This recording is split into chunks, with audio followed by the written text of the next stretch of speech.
Hello friends, welcome to my channel passion for greens. इन सुंदर सुंदर फूलों को देखकर आप समझ ही गए होंगे कि आज का हमारा प्लांट है अडेनियम का प्लांट। सितंबर का महीना आधे से ज़्यादा बीत चुका है और अब तक अगर आपके अडेनियम के प्लांट पर कलियां नहीं बन रही हैं, प्लांट अच्छे से ग्रो नहीं कर रहा है या प्लांट की ब्रांचेस लैगी सी होकर झुक सी गई हैं, तो आपने इस अडेनियम पर क्या क्या ऐसे ज़रूरी काम है जो अभी तुरंत कर लेने हैं। ये काम तुरंत करने इसलिए भी जरूरी है क्योंकि आगे आने वाले 2 महीने इस प्लांट के बेस्ट फ्लावरिंग सीजन है। उसके बाद दिसंबर में सर्दी ज्यादा बढ़ जाती है और यह प्लांट डोरमेंसी में चला जाता है। ये सभी काम करने से आपके अडेनियम के प्लांट में भी बहुत भर भर के फ्लावरिंग होगी। हाँ, अगर आपने कोई प्लांट अभी नया नया लगाया है या खरीदा है जो कि अभी मैच्योर नहीं है, तो उस पर 1-2 फ्लावरिंग हो सकती है, लेकिन जो आपके पुराने मैच्योर्ड प्लांट हैं 1.5-2 साल पुराने, उन पर तो भर भर के फ्लावरिंग आपको इन 2 महीनों में मिलेगी। अब अधिकतर जगहों पर बारिश तो बहुत कम हो गई है, तो अभी आप अडेनियम पर ये पूरा ध्यान दीजिए ताकि आपका अडेनियम आने वाली फ्लावरिंग के लिए पूरी तरह से तैयार हो जाए। अभी तक के बारिश के मौसम से हमारे सभी के अडेनियम के प्लांट पत्तों से भरपूर लश ग्रीन लुक दे रहे हैं, क्योंकि रेनी सीजन अडेनियम के लिए बहुत फायदा देने वाला होता है। इससे इसका कॉर्डेक्स बहुत अच्छे से ग्रो करता है। बट अब बिल्कुल सही समय है कि हम अपने अडेनियम के प्लांट की फ्लावरिंग के लिए भी प्रयास करें।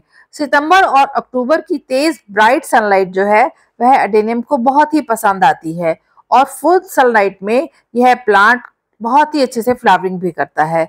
तो आज इस वीडियो में हम अडेनियम प्लांट के केयर टिप्स तो शेयर करेंगे ही, इसके साथ ही ऐसे 3 बहुत ही जरूरी काम भी शेयर करेंगे जो कि अगर आप इस समय अपने अडेनियम के प्लांट पे कर लेंगे तो फिर फरवरी मार्च तक आपको आगे आने वाले समय में इस अडेनियम पर कुछ भी करने की जरूरत नहीं है और आपको फ्लावरिंग भरपूर मिलेगी। तो आइए वीडियो शुरू करते हैं।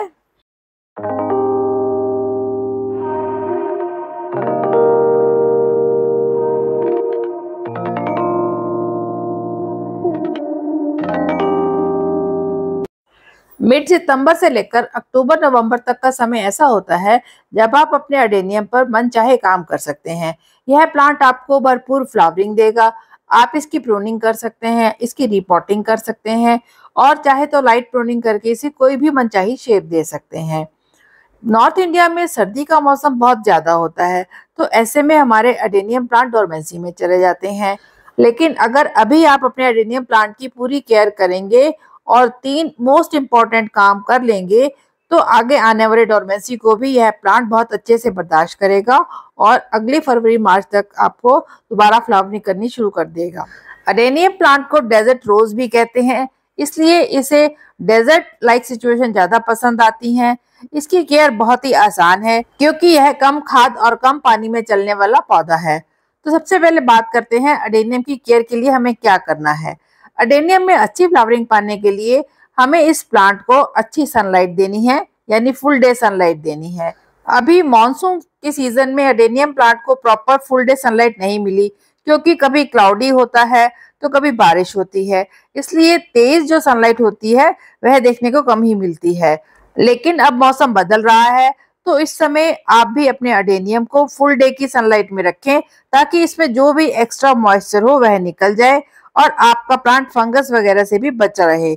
इस समय आपको अपने अडेनियम को तेज धूप वाली जगह पर ही रखना है। कई फ्रेंड्स अडेनियम प्लांट को बारिश से बचाने के लिए कभी अंदर रखते हैं और बारिश बंद होने के बाद उसे बाहर खुले में ले आते हैं, तो इससे बार बार जगह बदलने से कई बार प्लांट शॉक में आ जाता है। अब आप अपने अडेनियम प्लांट को एक फिक्स जगह पर रख दीजिए और इसकी मिट्टी को वेल ड्रेन बनाइए ताकि आपको इसे शिफ्ट करने की जरूरत ही ना पड़े। इसके लिए आप सॉइल मिक्स अलग अलग ले सकते हैं, आप इसे सिंडर में भी लगा सकते हैं, आप चाहें तो अडेनियम को सैंडी सॉइल में भी लगा सकते हैं। इसके लिए मिट्टी ऐसी बनाएं जिसमें पानी बिल्कुल भी ना रुके। वाटरिंग की बात करें तो इस प्लांट को ओवर वाटरिंग और अंडर वाटरिंग दोनों से ही परेशानी होती है। जैसे आजकल बारिश काफी कम हो रही है तो आप अपने प्लांट की मिट्टी को चेक करते रहिए और अगर मिट्टी मॉइस्ट है तो उसमें पानी ना दीजिए। इसी तरह बहुत दिनों तक प्लांट को बिना पानी के भी नहीं रखना चाहिए। ओवर वाटरिंग से प्लांट में रूट रॉटिंग का खतरा हो जाता है, जिससे कि कई बार पूरा प्लांट ही खराब हो जाता है। ये तो थे अडेनियम प्लांट्स के केयर टिप्स।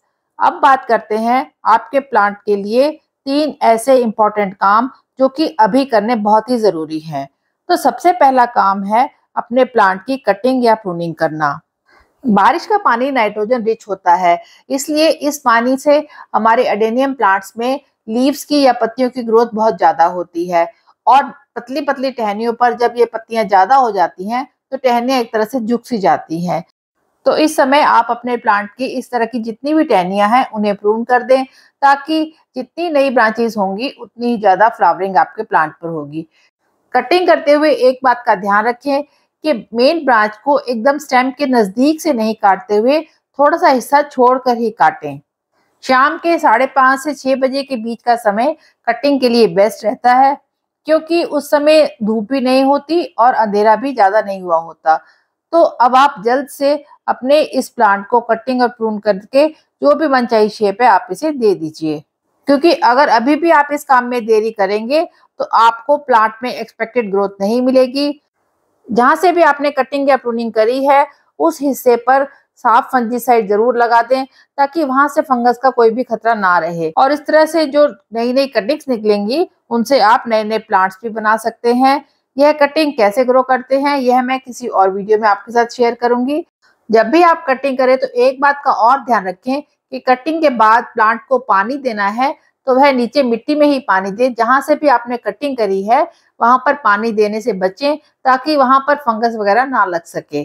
कटिंग सिर्फ उसी प्लांट पे कीजिए जिसकी ब्रांचेस काफी लंबी लंबी और पतली पतली हों। अगर आपके प्लांट की शेप ठीक है और सभी ब्रांचेस अच्छी मोटी और हेल्दी हैं, तो आप उनमें किसी भी तरह की कटिंग ना करें। बस इस समय उन्हें अच्छे से फर्टिलाइजर दे दें, ताकि वह फ्लावरिंग के लिए तैयार हो जाए। दूसरा इंपॉर्टेंट काम है प्लांट को फर्टिलाइज करना।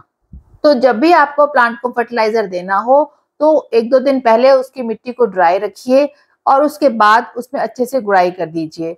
गुड़ाई करने के बाद गमले की 1 से 1.5 इंच या 2 इंच जो मिट्टी है वह बाहर निकाल लीजिए। यह बहुत जरूरी है, क्योंकि प्लांट को आप जब भी फर्टिलाइजर देंगे तो अच्छे से दें। अगर आप मिट्टी निकालना नहीं चाहते तो उसे स्टेम के आसपास इकट्ठा करके साइडों में थोड़ा 1-1.5 इंच का गैप बना सकते हैं। कटिंग प्रूनिंग के बाद खाद देना बहुत ही जरूरी है, क्योंकि अगर आप इस समय खाद नहीं देंगे तो प्लांट को भरपूर न्यूट्रिशन नहीं मिलेगा और प्लांट की ग्रोथ जो है वह थोड़ी स्लो होगी। तो प्लांट में तेज ग्रोथ के लिए आप उसे कोई भी ऑर्गेनिक खाद दीजिए। इस समय केमिकल खाद का इस्तेमाल ना करें, उसे आप 15-20 दिन के बाद यूज कर सकते हैं।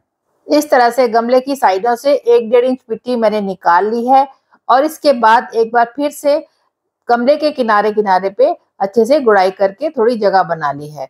अब बात करते हैं फर्टिलाइजर क्या देना है। तो सबसे पहले मैंने लिया है बोन मील, जो कि फास्फोरस और कैल्शियम का एक बहुत अच्छा सोर्स है। यह प्लांट की ओवरऑल ग्रोथ करता है और फ्लावरिंग को भी बूस्ट करता है। अगर आप बोन मील यूज करना नहीं चाहते तो इसके लिए आप रॉक फॉस्फेट का भी इस्तेमाल कर सकते हैं। इसके साथ ही पौधे की पूरी न्यूट्रिशन के लिए लिया है वर्मी कंपोस्ट, जो कि एकदम ऑर्गेनिक खाद है और इसे भी इस समय पौधे को देना बहुत ही फायदेमंद रहेगा।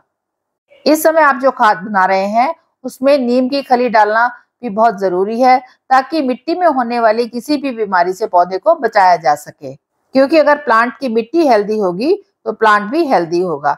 इसके साथ ही ये है सीवीड ग्रैनुअल्स। आप चाहें तो इसकी जगह पर लिक्विड सीवीड भी ले सकते हैं। और साथ में मैंने लिया है थोड़ा सा एप्सम सॉल्ट और फंजीसाइड। ये तीनों ही चीजें प्लांट के लिए बहुत ही जरूरी हैं। इससे प्लांट किसी भी तरह के शॉक से भी बचा रहेगा और फंजीसाइड से प्लांट में कोई भी फंगस लगने का खतरा भी नहीं रहेगा।